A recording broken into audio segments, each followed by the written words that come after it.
I request you to address this gathering, sir.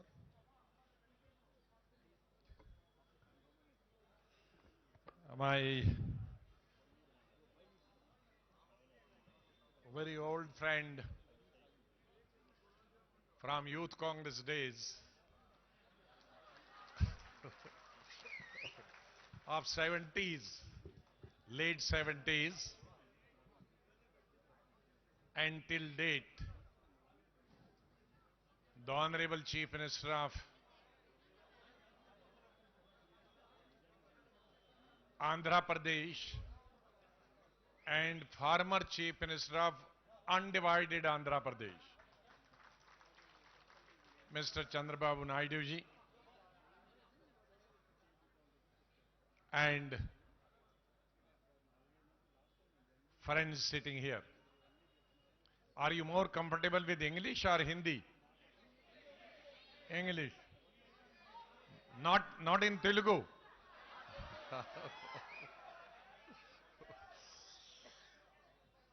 So it is a great pleasure. I am coming to this Andhra Bhavan.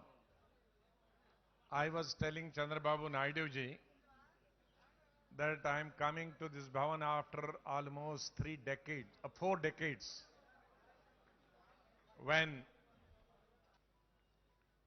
to Andhra Bhavan, and that too to meet Chandrababu Naidu ji and you. It's a special occasion for me to speak, and maybe the first time in my life to speak from this forum. But I am not uncomfortable. I'm very much comfortable because my old colleague is here. He is the Chief Minister of the state. I don't know how many of you had an opportunity to attend Babuji's marriage. How many? Nobody. So I attended his marriage for 3 days in Chennai. You can ask. My marriage I attended only 1 day, but his marriage in Chennai I attended 3 days. So you can trace out our association politically. We may have differed on number of issues, but personally we had a mutual respect for each other. I remember almost 27, 28 years back, when I was Chief Minister for Civilization and Tourism, Government of India, in Narasimha Rao ji's time, and Chandrababu Naidu ji became the Chief Minister, and he drove along with his cabinet straight from airport to my office.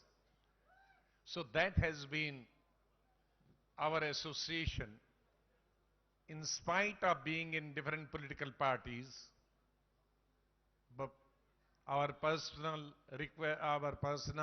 and mutual respect for each other always existed and shall always exist.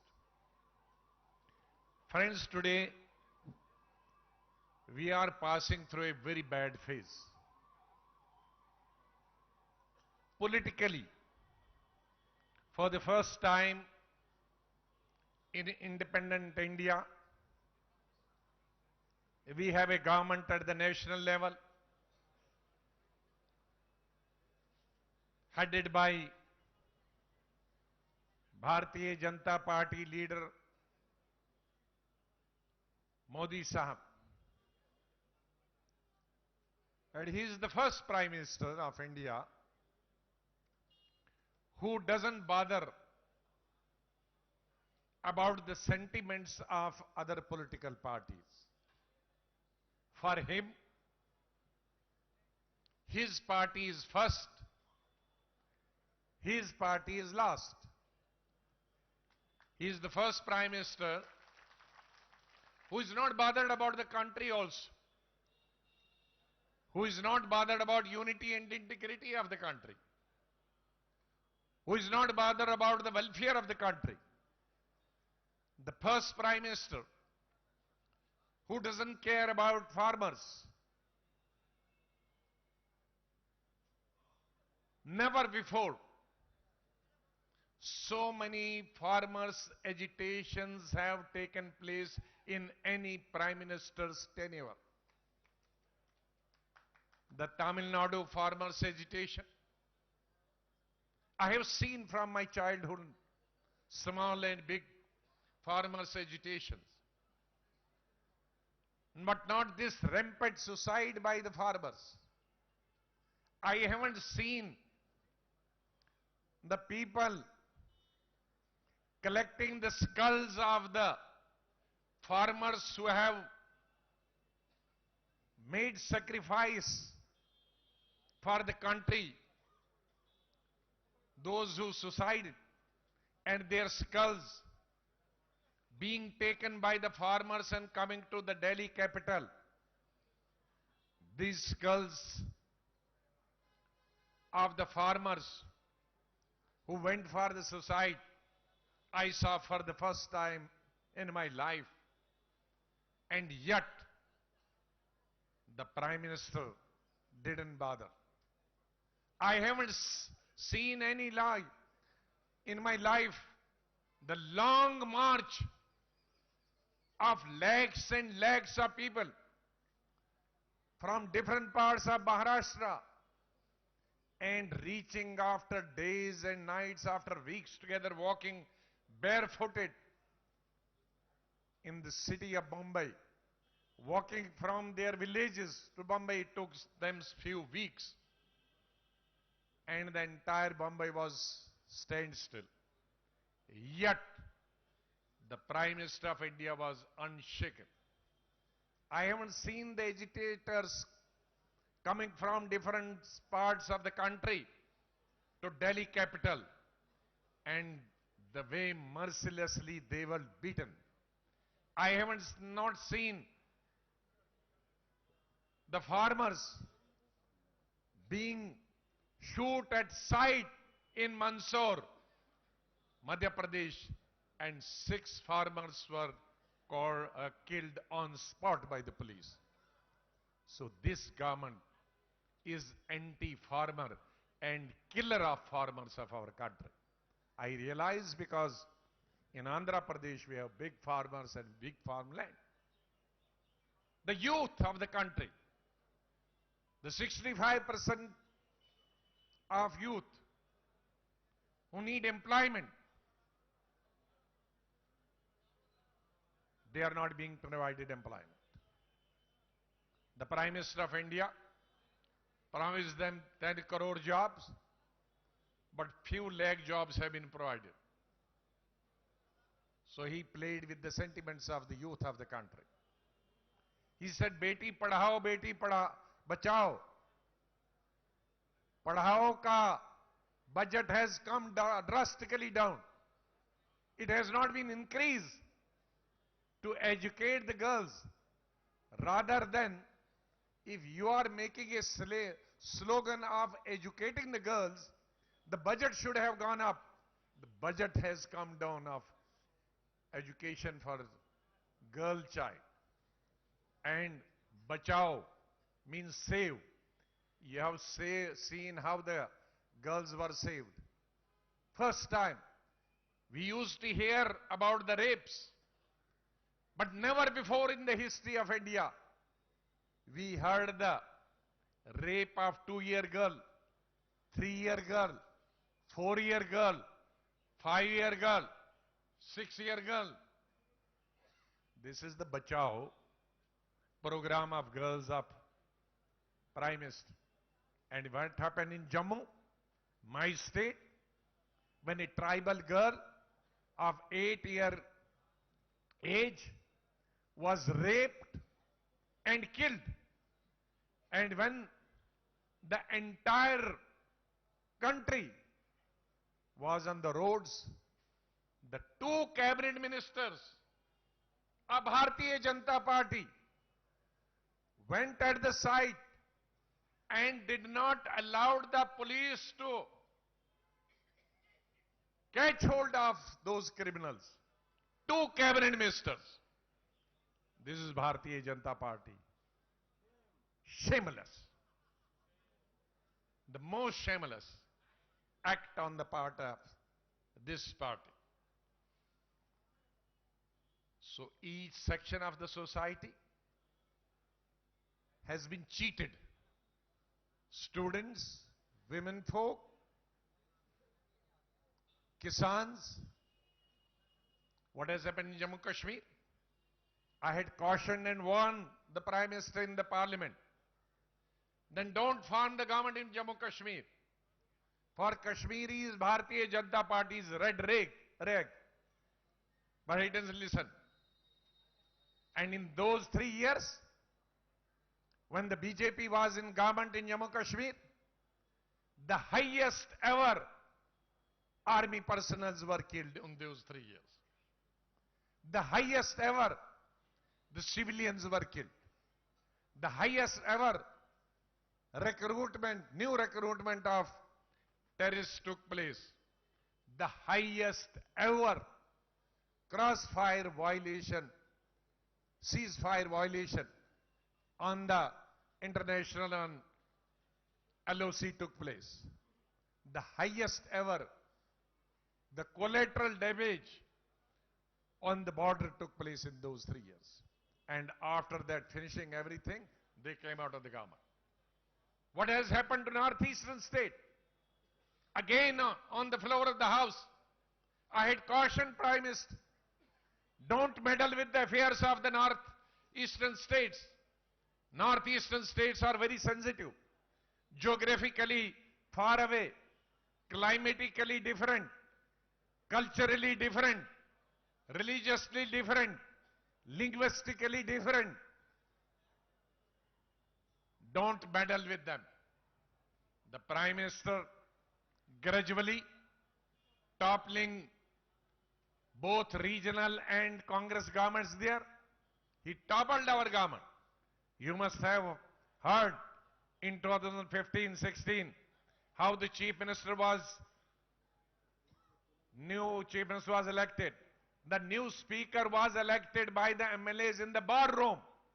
The new chief minister was elected in the restaurant. This we have never seen in any part of the world. And they toppled the government. And gradually each government was toppled. And now they brought a citizenship bill. And as a result of which the entire northeast states are on fire. So they have played with the unity and integrity of the country. This is what I said in the beginning. They are not bothered about the unity and integrity of the country. They are bothered about the only votes to garner the votes for their party. They don't care about regional parties. They don't know what is the federal system. Here is a government. When the bifurcation of Andhra Pradesh took place, that is beside the question whether it was right or wrong. The question is, when the bifurcation of the state took place, it has always happened during Pandit Jawaharlal Nehru's time, during Rajiv Gandhi's time, or subsequent periods. Whenever there has been when states have been divided, the state which has to construct its own capital, that is being compensated by the government of India. Because they have to set up totally from zero. They have to build up a nest from zero. This is what Andhra Pradesh required. Andhra Pradesh does not require one day or one time money. The government on the floor of the House, Manmohan Singh ji promised special status for Andhra Pradesh. And when special status comes, it doesn't bring you only the money. It helps you in every sphere of life. But here is a government for the first time in the history which does not honor, which does not bother to honor the commitment made by the previous government and no less than the previous Prime Minister made on the floor of the House. This is the first time, maybe in any democracy of the world. Yes, dictators don't do it. But in democracy, the Prime Minister, new Prime Minister, fulfills all those commitments which have been made on the floor of the House. Now for the past 5 years almost now, Chandrababu Naidu ji has been coming and down, doing up and down. His members of the parliament I have seen both in Lok Sabha and Rajya Sabha. On every occasion, they have been fighting. And of course, in spite of being we in a position, we have fought with them for special status both inside Lok Sabha and Rajya Sabha. Because this is the commitment which we had made. And on this commitment, the state was divided.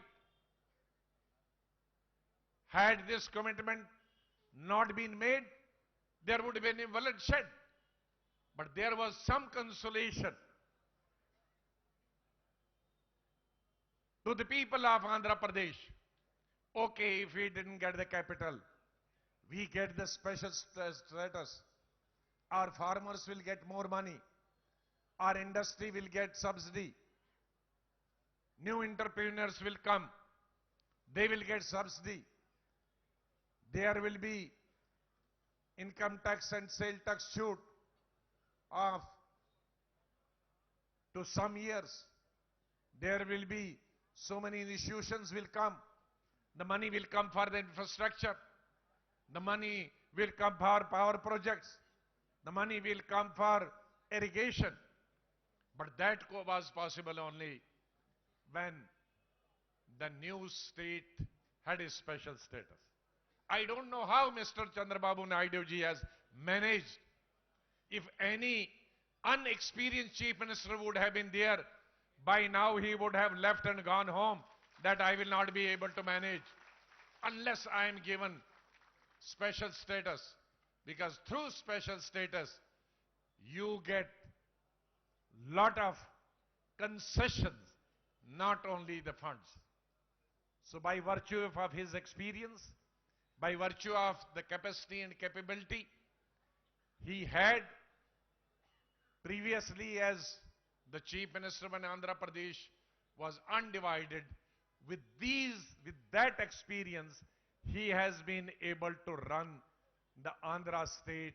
Otherwise, for any unexperienced Chief Minister, will not be able to run the state even for 1 week. He will have to sell the state to run the state.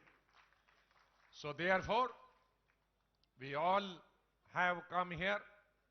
This government has another few days to go. This government will not come back. This government has to go. And people of this country have decided to pack them. So far, the Bharatiya Janata Party and our Prime Minister was very expert in packaging his scheme. Now the people of India have also done a very good packaging for packaging person to package him and his party. So we all will come into power, of which Babu will be the part of that. Rather, he will be one of the constituents of that. So we are sure that of course then the special status we will get definitely, then he will have to decide himself. All of us will have to decide together. That time we will give the special status. But if you have some respect for the constitution, if Modi ji has some respect for the federal system of functioning the India, before he goes, he should announce this special status for Andhra Pradesh. With these words, I commend that during these five years, he has, the way he has tried to salvage the situation of a state which has been non-existent, to salvage a situation, to create an atmosphere and keep it going without any funds, without any assistance, without any support from the federal government. I think Chandrababu Naidu alone could do it and nobody could else do it. And I'm sure under his leadership, the Andhra Pradesh will grow and develop and progress. Thank you very much.